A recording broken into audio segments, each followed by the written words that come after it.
Olá, meus amigos, eu sou o professor Marques, sou professor de História aqui do Colégio Santa Rosa e do curso Praxis, e eu vim aqui hoje para a gente começar a nossa aula introdutória sobre um dos temas mais cobrados na prova do Exame Nacional do Ensino Médio. Dentro da área de História do Brasil, nós vamos falar sobre a escravidão indígena e africana no período colonial brasileiro.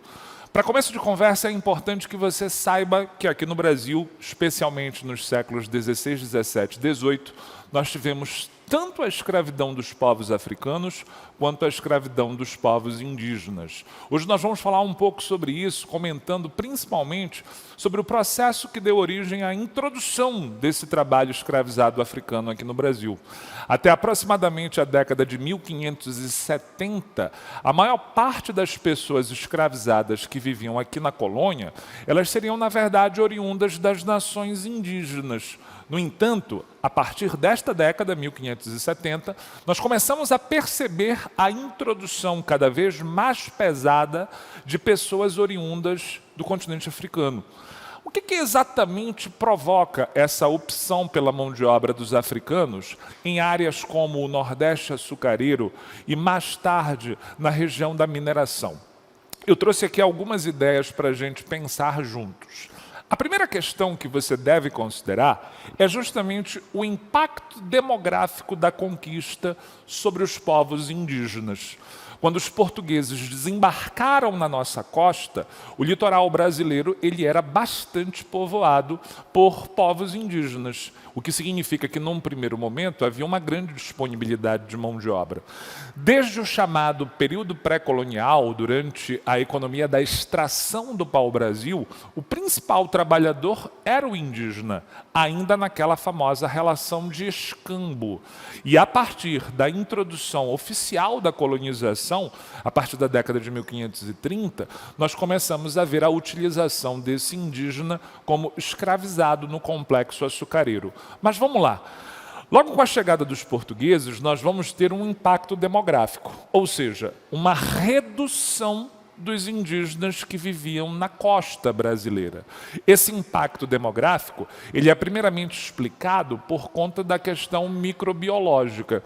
As doenças trazidas pelos europeus fizeram um verdadeiro estrago entre os povos indígenas, uma vez que, por conta do seu isolamento geográfico ancestral, os indígenas não tinham desenvolvido anticorpos necessários para lidar com doenças como a gripe, como a varíola, por exemplo.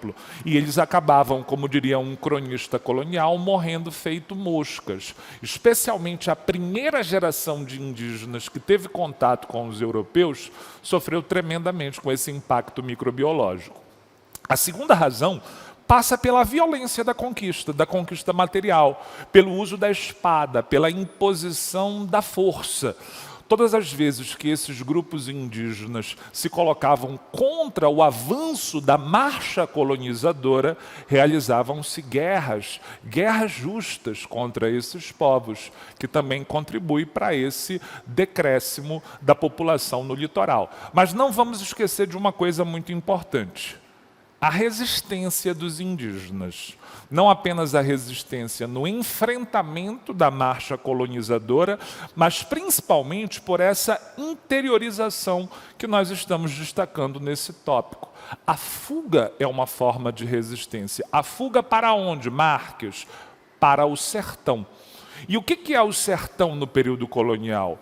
É o interior do país, é o interior do território, em contraposição à ideia de litoral. Então, uma vez que nós temos um esvaziamento das populações indígenas na costa, começa a se tornar necessário um substituto para esse indígena. Mas é só isso, Marques? É só esse ponto? Não, tem mais coisas.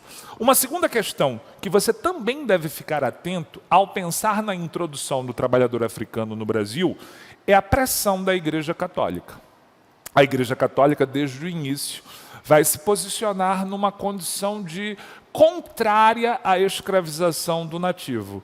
Para a Igreja, o indígena seria um gentil, ou seja, uma alma que ainda não tinha sido introduzida à verdadeira fé, a fé católica dos portugueses.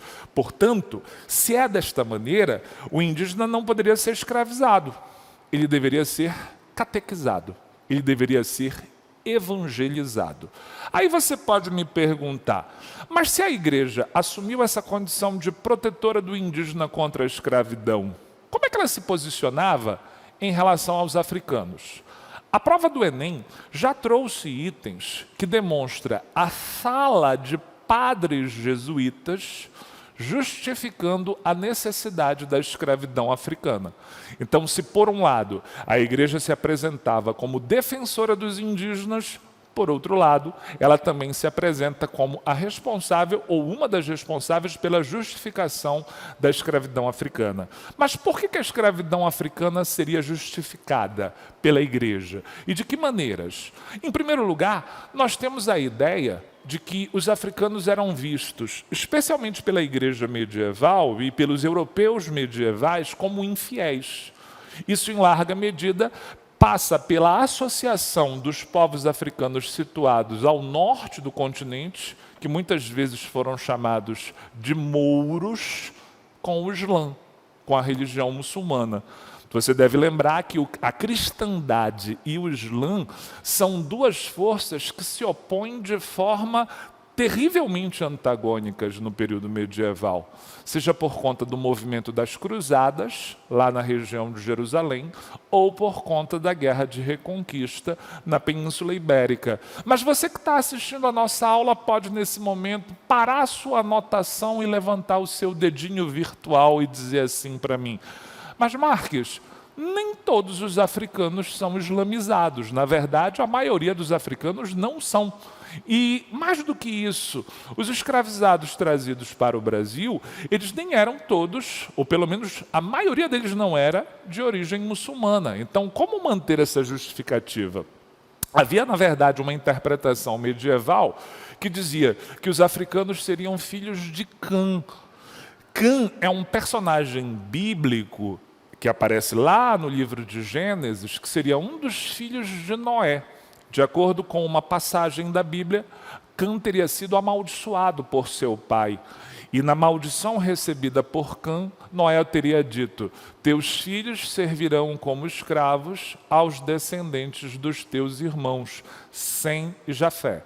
A Bíblia nunca disse que os filhos de Cã são os africanos, mas alguns teóricos da igreja na Idade Média compreendiam que, na verdade, cada um dos filhos de Noé teria colonizado, teria introduzido pessoas em um dos continentes conhecidos. E os filhos de Cã seriam justamente aqueles que povoaram a África. Temos ainda uma terceira questão, que é bem interessante. Vamos recapitular. A primeira questão, o impacto demográfico da conquista, reduzindo a população indígena na costa. A segunda questão, a pressão da Igreja Católica, que se apresenta como uma defensora justamente dos indígenas contra a escravidão, assumindo uma posição de justificativa em relação aos africanos. E a terceira e última questão que a gente deve pensar é a ideia da lucratividade do tráfico africano. Mas lucratividade para quem? Para a coroa portuguesa. Para a coroa portuguesa, a mão de obra africana era mais lucrativa do que a mão de obra indígena. Quer entender um pouco melhor isso? Repara só. Nós temos, para que alguém faça o tráfico africano, é necessário que ele seja submetido a um contrato régio. Ou seja, que ele receba a autorização do monarca para traficar essas almas da África até o continente americano. Esse contrato é um contrato taxado. Ou seja, há uma tributação que o traficante vai pagar para a coroa, dando a ela, portanto, recursos a partir desse tráfico.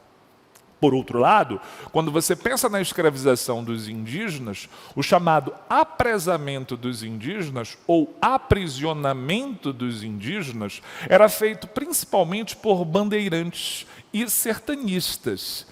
Sertanista é aquele que desbrava o sertão, o interior.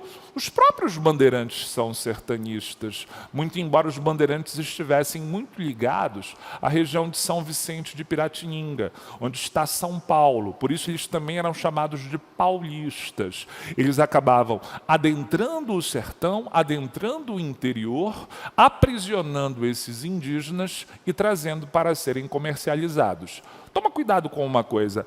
A introdução da escravidão africana não eliminou a escravidão indígena. Você não pode pensar, existiu escravidão indígena até a chegada dos africanos. Nananina, não. Na verdade, o que você deve pensar é que vai haver escravidão indígena no Brasil até o século XVIII. Até aproximadamente 1755 na região do Grão-Pará e 1758 em todo o território brasileiro. Então, quer dizer o seguinte, escravidão indígena e escravidão africana coexistiram. Nas áreas centrais, nas áreas principais da produção da colônia, como o complexo açucareiro e como o complexo minerador, nós tivemos um predomínio da força de trabalho escravizada africana. Em outras regiões, como aqui na Amazônia, embora também tenha havido escravidão africana, nós temos ainda uma persistência mais duradoura da escravidão indígena. Nós podemos também discutir um pouco mais sobre as condições especiais da escravidão indígena. Em que circunstâncias um indígena poderia ser escravizado? Mas isso vai ficar para a nossa segunda aula. Espero que todos vocês tenham gostado e continue conosco aqui nas nossas aulas online do Colégio Santa Rosa e do curso Praxis. Tchau!